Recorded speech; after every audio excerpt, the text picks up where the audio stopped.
जय Siya Ram to all. आज का हमारा टॉपिक है यूनिट्स एंड मेजरमेंट।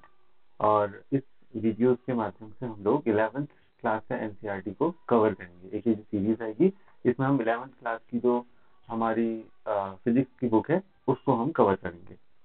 तो सबसे पहला उसमें चैप्टर का नाम है यूनिट एंड मेजरमेंट, और उसका टॉपिक, इसमें जो इम्पोर्टेंट टॉपिक है वो है आपका fundamental and derive units and international जो सिस्टम्स हैं यूनिट के, वो है। तो सबसे पहले यूनिट क्या होती है और उसकी जरूरत क्या है। तो सबसे पहले हम लोग ये देखेंगे कि जैसे हमारे पास कोई चीज है, मान ली मैंने बोला कि यहाँ पर एक कोई पेड़ है, ठीक है, और यहाँ पर एक कोई मकान है। तो मैंने बोला कि इस मकान से इस पेड़ की दूरी कितनी है, डिस्टेंस कितनी है, यहाँ से मुझे अगर यहाँ जाना है तो कितनी दूरी है। तो अगर मैंने बोला 5, तो 5 क्या, मीटर, किलोमीटर या सेंटीमीटर क्या होगी। तो ये जो मीटर, किलोमीटर, सेंटीमीटर, ये जो डिफरेंट डिफरेंट आपको दिख रहे हैं, इन्हीं को हम लोग बोलते हैं यूनिट। अब जैसे अगर मान लिया कोई इंसान है, ठीक है ना, और उस इंसान से कहा कि भाई बाजार से आप लोग कुछ संतरे लेके आना, ठीक है ना, तो अब कितने संतरे लाना। तो बोला कि 1 किलो या 1 ग्राम बोला, या किलोग्राम, या कुछ भी बोला। मतलब कि कहने का मतलब है कि ये जो केजी, ग्राम, और आपको ये metre, kilometre, centimetre, second, minute, ये सारी चीजें जो दिखती हैं इनको हम लोग क्या बोलते हैं, इनको बोलते हैं यूनिट्स। अब यूनिट्स में भी दो टाइप के यूनिट्स हैं, एक है फंडामेंटल यूनिट और दूसरी है आपकी डिराइव्ड यूनिट।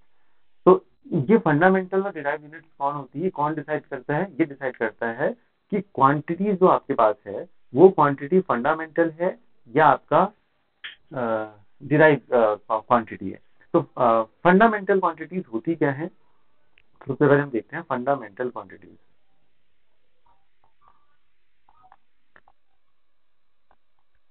तो फंडामेंटल क्वांटिटीज होती हैं फिजिक्स में 7, ठीक है ना। और ये फंडामेंटल क्वांटिटीज के जो यूनिट्स होंगे उनको हम बोलेंगे फंडामेंटल यूनिट्स। तो पहली क्वांटिटी जो है वो क्या है, मास है। मास का मतलब हो गया कि किसी का कितना वेट टाइप का है। वैसे मास और वेट में डिफरेंस होता है, बट हम अपने जनरल सीखने के लिए ऐसा बोल सकते हैं। मास की जैसे बोला कि बाजार से अगर हमें आलू लाने हैं, कुछ भी लाने हैं, तो वो कितना केजी होगा, कितना उसका वेट कितना है, जैसे बोलते हैं ना। तो वही आपका जो, उसको बोलते हैं मास। और मास की जो यूनिट होगी तो उसको हम क्या बोलते हैं, केजी बोलते हैं या तो ग्राम बोलते हैं, ठीक है ना। और भी बहुत सारी यूनिट्स पॉसिबल हैं। दूसरा है आपका, हाँ जी, ये है, ये यूनिट को हम क्या बोलेंगे, फंडामेंटल यूनिट बोलेंगे, क्योंकि ये क्वांटिटीज जो है वो क्या है, फंडामेंटल क्वांटिटीज है। तो इनकी जो यूनिट्स होंगी वो भी क्या होंगी, फंडामेंटल यूनिट्स होंगी। तो मास के बाद अगला क्या हो जाएगा, लेंथ। तो लेंथ की यूनिट क्या होती है, पता ही होगा आपको, मीटर हो गया, सेंटीमीटर हो गया, किलोमीटर हो गया, इस टाइप की यूनिट्स होंगी, ठीक है। तीसरा क्वांटिटीज क्या होती है, टाइम। और टाइम की यूनिट क्या हो सकती है, सेकंड्स हो सकती है, मिनट्स हो सकती है, आवर्स हो सकती है ना। अगला फोर्थ क्या है, फोर्थ है आपका करंट, ठीक है ना। तो करंट की यूनिट क्या है, करंट है की यूनिट है एम्पियर। और ये एम्पियर आपको पता होगा, जो फर्स्ट साइंटिस्ट थे जिन्होंने बताया कि करंट के बारे में, जिन्होंने अपना प्रपोजल दिया, तो उनके नाम पर ही हम इसकी यूनिट को हम लिखते हैं। तो ये है एम्पियर, करंट की फंडामेंटल यूनिट। 5 क्या है, टेम्परेचर किसी भी ऑब्जेक्ट का। और टेम्परेचर की यूनिट क्या होती है, केल्विन हो गई, आपकी डिग्री सेल्सियस हो गई, फारेनहाइट हो गई, है ना, इस टाइप की यूनिट हो गई। 6 नंबर पे है आपका, इसके बाद आ जाएगा आपका ल्यूमिनियस इंटेंसिटी। तो इसका यूनिट क्या होती है, इसकी यूनिट होती है कैंडेला, सीडी हम बोलते हैं इसको, ठीक है ना, मतलब शो करने का टेक्निक है। और 7 है आपका अमाउंट ऑफ मैटर।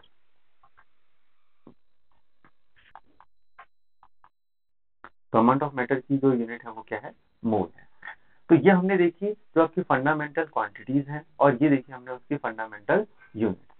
अब हम लोग क्या करेंगे कि मैंने यहाँ लिखा है, और अब ऐसे डिराइव यूनिट्स में क्या होगा, जैसे आपका फोर्स है तो हमें पता होना चाहिए कि फोर्स का फॉर्मूला क्या है, ठीक है ना।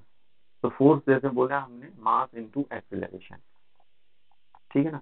तो इसमें फंडामेंटल कौन है, देखो इसमें फंडामेंटल है एक्सेलरेशन, मैं सॉरी, मास है फंडामेंटल, एक्सेलरेशन फिर से डिराइव है। हमें एक्सेलरेशन पता होना चाहिए कि एक्सेलरेशन मतलब क्या हो गया, change in velocity upon time.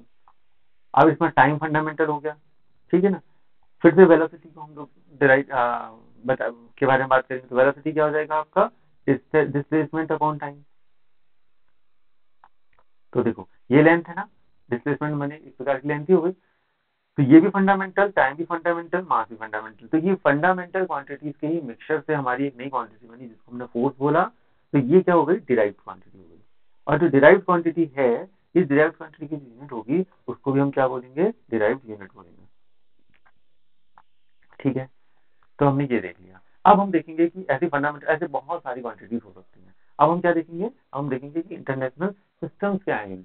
अब जैसे मैंने बोला केजी में, ग्राम में, मीटर, किलोमीटर, सेंटीमीटर, तो हम कैसे हम इसको डिफाइन करेंगे।